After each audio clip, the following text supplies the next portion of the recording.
Hi, and welcome to the Art of Communicating Science. I'm really excited to be here as part of the workshop on public engagement with science. And yeah, let's get going and talking about the importance of communicating science. And I honestly do believe it's an art, and it's an art you can learn and practice and get better at every day. I like to start with a quote from New York Times science writer and editor, and also the author of a great book called Am I Making Myself Clear? Cornelia Dean, who says, "We need to adopt a broader view of what it means for researchers to fulfill their obligations to society. It's not enough for them to make findings and report them in scholarly literature. As citizens in a democracy, they must engage, and not just when their funding is at stake." I think it's important to sit with those words and think about the importance of your work and how important it is that people really understand it so that they can understand the greater role of science in our world, in our culture, and even especially in our democracy. So let's get started. Who am I, you may ask? So my name is Elissa Yancey. I am a longtime journalist and longtime environmental and science journalist. I worked and taught and was also in the administration at the University of Cincinnati for about 10 years, during which time I worked with researchers on East and West campuses to hone their messages and conducted several workshops to give them some ideas about the importance of this work, but also how to make it happen and how to be successful at it and also be successful in their careers. So I'm really honored to be able to share some of that work as well as new information that I've gained from years of researching, publishing, being a science editor, and being a science literature consumer on both ends. So most of all, I really want to point out how much your stories matter.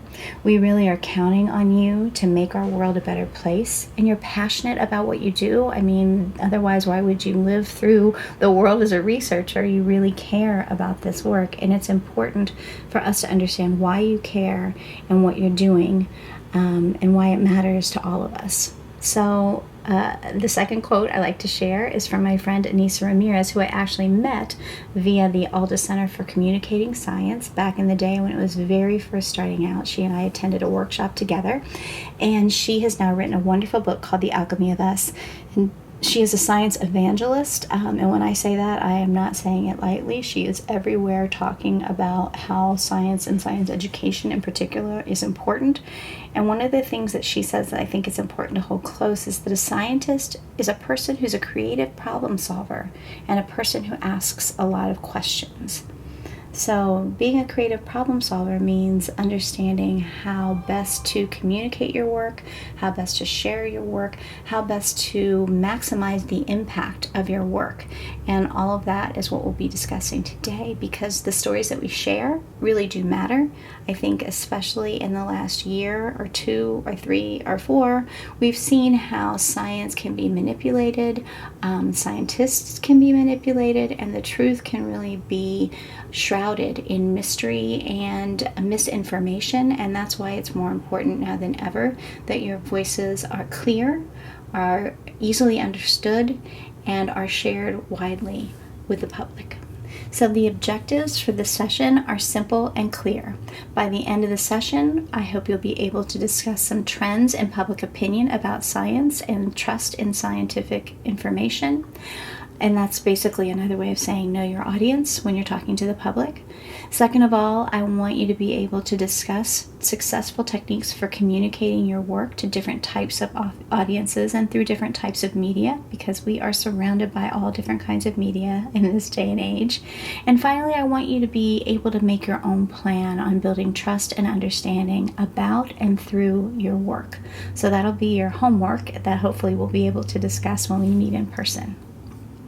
We'll start with number one, what we know about your audience and about the public. So I've gathered some resources from the Pew Research Center, which is one of my go-to sources.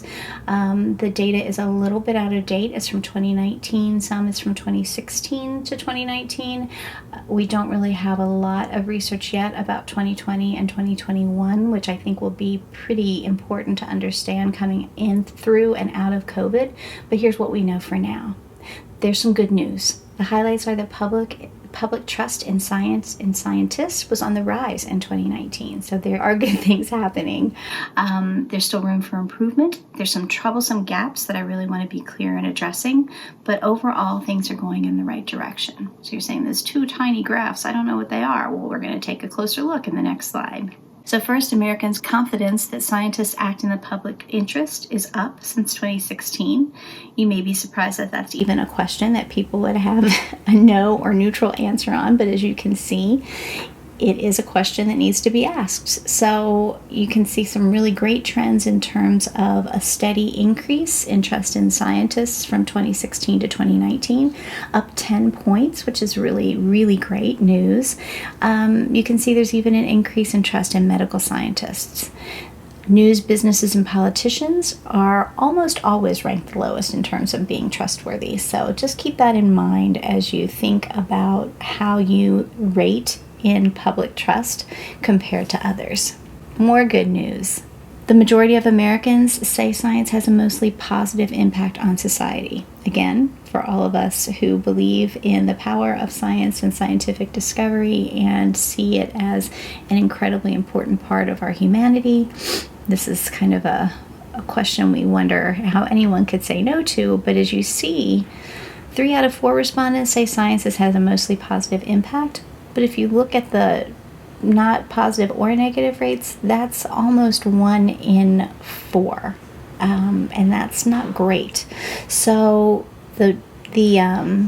that differentiation, that discrepancy gets bigger as you look across different racial and ethnic groups. And I think it's really important for all of us, especially white people, to acknowledge the impact of white supremacy and racism in the development of trust and understanding across difference in science and in scientific research. Black and brown people have very good reasons not to trust establishments that were built upon the foundation of white supremacy and that carry out inequitable and racist practices to this day. So it's very important to be mindful and aware of why this is happening and where it is happening, so that as you go about communicating, you aren't exacerbating existing disparities. Next, I'd like to focus on opportunities that exist and highlighting what's possible. Again, going into these 2 graphs on this slide in a little more depth. The first, 6 in 10 in the U.S. in this respondents to this Pew Center survey say that scientists should take an active role in policy debates. This is big news. I think having scientists at the table when we're making decisions about policies and laws is incredibly important. And I think knowing the difference between scientific experts and people who just like to talk a lot and who can twist data to meet their own political and potentially financial goals is a really critical differentiation to make. So that's where why you do what you do and being able to explain that in a compelling way, in a natural way, in an honest way is so critical. So you can see there's some opportunity that 6 out of 10 say scientists should be heard, 4 out of 10 say, just stay in the labs. So there's some really great opportunity for crossover here where you can be in the lab and also at the table when it comes to policy making. All right, the majority of Americans also say they're more apt to trust research when the data is openly available. I love this finding. This finding means that when you're clear and transparent and you can explain data in ways that people can understand, they really get it. And I think that's important for all of us to consider. No matter what kinds of stories we're sharing, we start with people, but then we have the data to back up what we're saying about people. So there's an overall sense that transparency matters. I think that data can also be manipulated to persuade people, so you need to be aware of that too. So numbers matter, but numbers can be confusing. So there's a good way of finding out how best to use data, but also being clear and transparent is really important to people. So your goals as someone who wants to communicate about your work and about science in a clear, compelling, and impactful way is that first you need to capture people's attention. Then you need to share important information in bite-sized ways and ways that people can understand. And then you need to increase understanding. So you need to use proven methods to help your audience understand your work and your key takeaways. I like to focus on this quote, and this is something I learned at the Alda Center years ago, which is it's your job to make people understand you and what you do, because no one owes it to you to understand that. I told that to my students all the time in journalism. No one owes you an interview. People in power, maybe more so than your general neighbor down the street, but the general neighbor down the street is the person where you need to build trust and understanding. So it's really important to understand that when you go into a conversation, it's on you to make that person understand, that audience understand who you are, what you do, why it matters to them. So there's some basics you've probably heard before, but if not, I always say we've got to lay a strong foundation. Number one is don't use jargon. So academics and researchers, we love to use jargon because, we've spent years learning the jargon, so we got to put it to use somewhere, right? The problem with jargon is not only does it create space between us and our audience, but it creates this sense of they must know what I'm talking about, even when people don't know what you're talking about. And that may be across sub-disciplines, not just from science to public. So be very wary about any terms that you use on a daily basis just with your colleagues, because it could be that your colleagues in another building on campus wouldn't have any clue what you were talking about. So you need to step back and think about a clearer way to explain what it is you're talking about.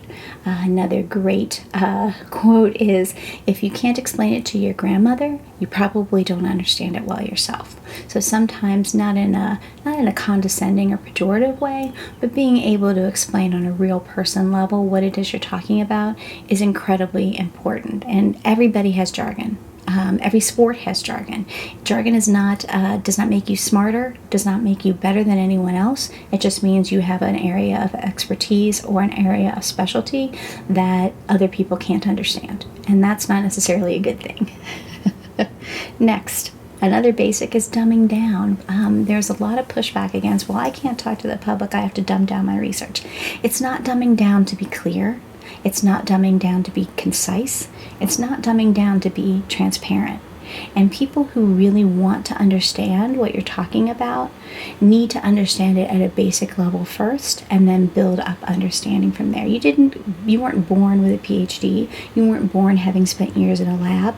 Therefore, you need to understand that core entry level and entry point for your audience so that they can come along with you on the journey of discovery of your work. Complexity is something that varies from audience to audience. Make sure you start with a basic level of understanding across your entire audience as much as you can, and then build up complexity gradually. And the complexity you build up, you need to be very careful that it's complexity that matters to your overall point. There's lots of complexity that in the end doesn't have anything to do with the final message you want to leave your audience with. So add complexity where it makes sense. Beware the curse of knowledge. Engaging with people outside of your field regularly really helps you get away from that idea that everybody knows what you know. The curse of knowledge is a very dangerous piece of barrier between scientists and researchers of any sort and the public, because you make the assumption, because you know it, because it's part of how you live and breathe into your work every day, that everyone else knows it, and that only widens the gulf between you and your audience and you and understanding. Another important thing that I really want to share with you today and make a major point about is start with a story. Stories matter, narratives matter, and it's been shown that the primary means by which human beings order their social reality is through narrative. So you need to tell a compelling story, and that story needs to have a beginning, a middle, and an end. Who you are, why you do what you do, what you're trying to solve for, why it matters. It doesn't have to be a complicated story, but it does have to be a story because that's how we're wired as human beings. So key story elements to include in that basic narrative arc of beginning, middle, and end all need to revolve around people. So first, pick a point of interest. What's exciting, surprising, difficult, upsetting, mysterious about your work? Get people excited. Think of what pulls you in, what gets you excited about your work. Second, engage people. You need to introduce complexity gradually, but you need to be like that magnet that really just engages people. They want to know what you have to say because you're passionate about it. It matters, and you're willing to share why it matters with them. Sometimes the process of science is just as interesting as the outcome. How you came to learn something, the mistakes that happened along the way, the surprising lessons along the way, all of those can be critical parts of your story of process. And finally, if you've ever listened to This American Life, one of my favorite podcasts from forever, and I've got some resources from them in the resource section too, is what happened next? Then this happened, then this happened, then this happened, then surprise, then this happened. That story structure is universal, and it's universally appealing. All right, there are lots of methods to keep your narrative moving. I like to focus especially for researchers on using examples, anecdotes, and analogies. The more you can make your work relatable to a general audience, the better. So here's a great example. Instead of saying that 60 to 170 billion gallons of water every day is used to cool power plants. That's a lot of water, but it doesn't really have a great impact on your listener, right? What if you said instead that each minute power plants use 3 times the amount of water flowing over Niagara Falls over the same time period? Suddenly, it's in a context that makes sense to people. Now, for those of you in Cincinnati, I can give a really concrete example of how I used this as a science and environment reporter for WCPO years ago. I was working on a story about combined sewer overflows, and one that is very large, CSO7. I'm not sure where it stands today, but it was one of the biggest in the country at the time. And I was trying to give the audience an idea of just how much combined sewer overflow was flowing into the Mill Creek every year from this one overflow spout. Basically, it's one giant drain. And when I talked with an engineer, I said, well, how many times would that amount of water fill up Paul Brown Stadium? Well, the engineer loved the challenge, and he came back to me within a day and said it would be about 3.5 times. Could fill Paul Brown Stadium, he adjusted for all the curvature about 3.5 times. Now, when I tell someone that's how much sewage and water overflow is coming into the Mill Creek every year, you can really get a much more vivid and, yes, disgusting idea of what that is. So make it relatable to your audience, and analogies and anecdotes and examples like that can really help you along the way. More ways that you can keep your narrative moving. Emphasize the impact and your end goals. I put these pictures here to remind me and to remind you of the dangers of lead poisoning. So you do your work for a reason. It's not just because, well, maybe it is because you love the science, which is great, but you also have a bigger goal in mind. You're trying to find something out. Why does it matter that even the most infinitesimal amounts of lead in any kind of substance, once it gets into a little baby's bloodstream, can be damaging to brain development?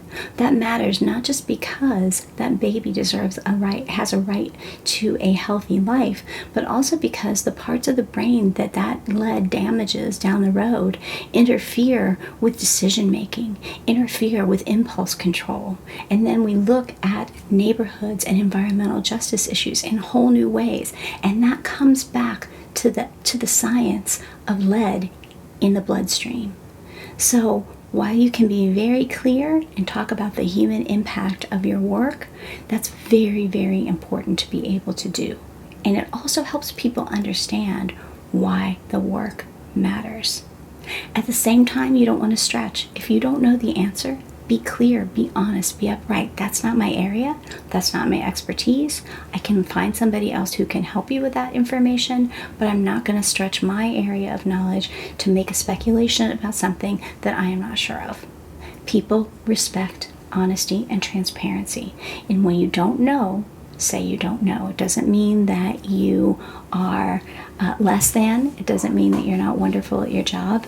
And oftentimes, being willing to admit when you don't know builds more trust and understanding, certainly, than faking it and potentially getting it wrong. Now we enter the point of the conversation when I want to talk about presentation, but I also really want to talk about representation. So images and pictures and videos can be incredibly powerful triggers for people to connect and to understand. And they can tell powerful stories, even pictures that may seem banal or normal or candid. Part of my nonprofit, A Picture's Worth, is all about how much meaning every individual frame can have when it's put in the context of a bigger story. So be mindful of the imagery that you use, and use that to challenge stereotypes, especially in the world of science and science communications. It's so important, again, to be mindful of the audiences who are least likely to trust you. Think back about that Pew Research findings, right?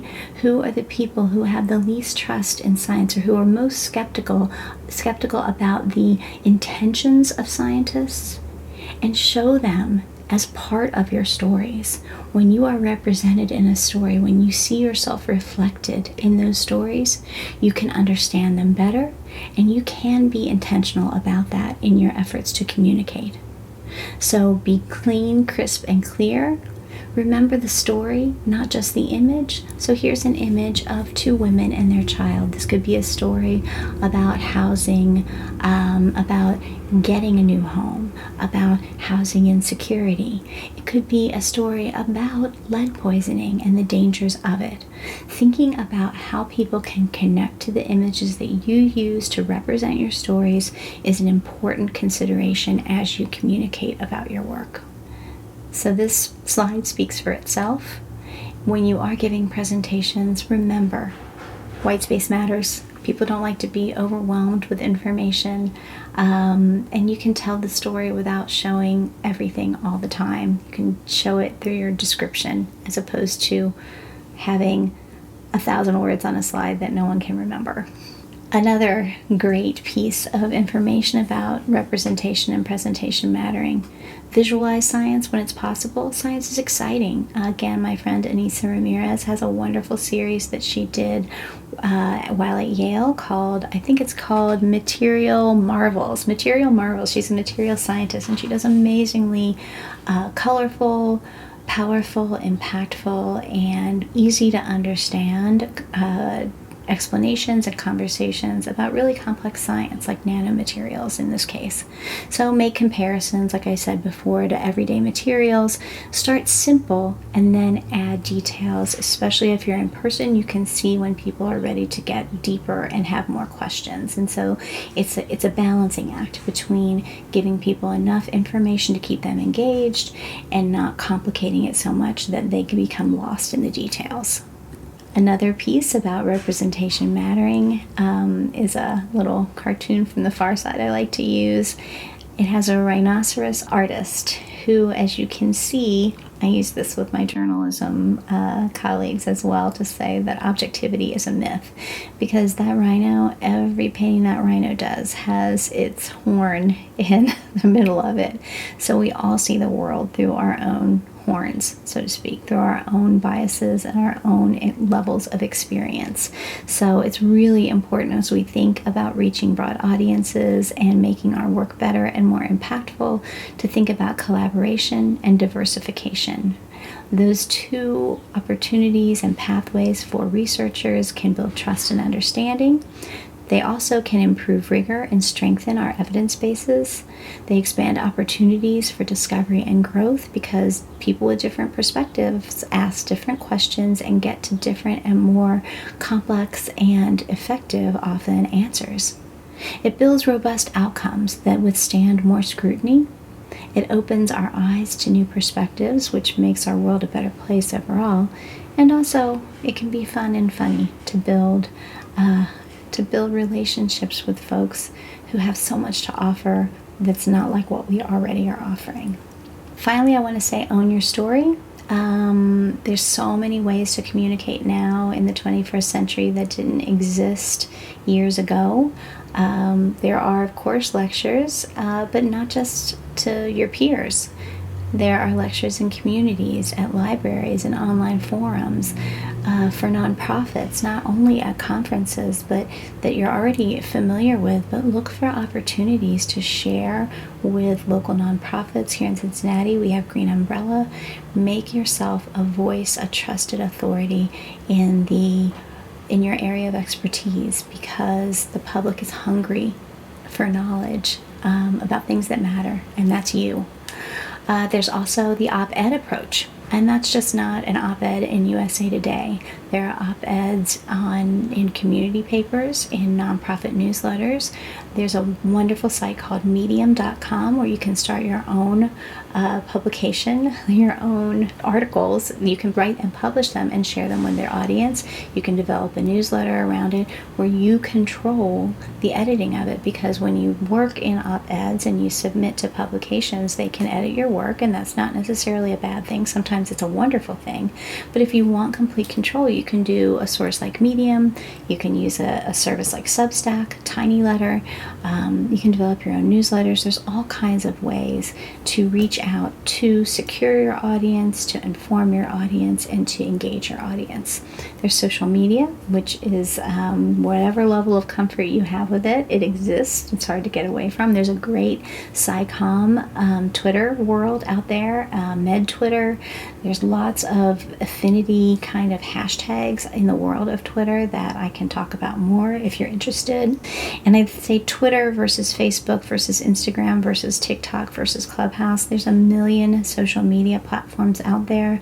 I don't think it's worthwhile for anyone to try to do all of them all the time. I think you need to find a sweet spot if you feel comfortable with it, and then make that your place, your home on social media. Otherwise, you can spend way too much time down rabbit holes, right? There's also podcasts. Audio stories are great because people can hear your excitement. My nonprofit, A Picture's Worth, is primarily a podcast, and public art installation work happens through those podcasts. And I think we are in a world where people love to have voices in their head as they do go about their daily business of life, and I think that's a great opportunity for you to share your work with like-minded audiences as well as with diverse audiences. And finally, I wanted to say it's really important that if you are called for a quote or for questions by a reporter or by someone who wants to learn about your work, please make the time, if you can, to talk to them and to build a relationship and understanding, because that person needs your help. And if you don't answer, someone who doesn't know what they're talking about might. And if you're a woman, don't push that reporter off to a man. And if you're a man and you're busy, consider pushing that person off to a woman or a person of color. I think representation in the media is so critical, and I know it can be hard to trust reporters that you don't know. That's why it's important to talk with them and really be clear with them on what you're saying. And yes, ask them how they're going to, ask them if they understood, ask them to repeat back what you just said. All of those things are okay. I do whole separate workshops on how to work with journalists, and there are successful ways to do it that are effective and impactful, and I encourage you to think about that as well. Finally, I'm excited to talk with you in person as we share what stories you're going to tell, and I want you to think about where your place in the information ecosystem should be, can be, might be. Dream that into being. See yourself as an author, as a YouTube channel host, as a podcast host, whatever makes sense for you and your work to really be more successful in this world, and to help the world along the way benefit from all that you have to offer. Finally, I have a slide of resources that I'm happy to provide for you. It includes my nonprofit, which gives you some great examples of audio storytelling, the Alda Center for Communicating Science at Stony Brook, a great article about the science of stories, links to the women who I have shared quotes from, Brain Pickings, which is a wonderful site. If you haven't signed up for it, it's totally a wonderful blending of art and science, some storytelling tips for some great resources, and one of my favorite books, The Immortal Life of Henrietta Lacks. If you haven't read it, it's a great one. And I just want to point out now that I hope you may or may not have noticed that all of the images that I've used in this presentation have been of women or people of color. And I think it's important to be intentional about that, but not necessarily talk about it. But I think I try to prove that it's possible. There's not an excuse not to be understanding and not to be transparent about our intentionality in this day and age. We understand that representation matters. We understand the harm that has been caused and continues to be caused by lack of representation. And I think as researchers, as communicators, as citizens of the world, it is our responsibility to do what we can to make a difference in that area and to normalize all different kinds of people in all different kinds of spaces of power, of authority, of strength. And I thank you so much for your time and really, really look forward to talking with you in person soon. Thank you.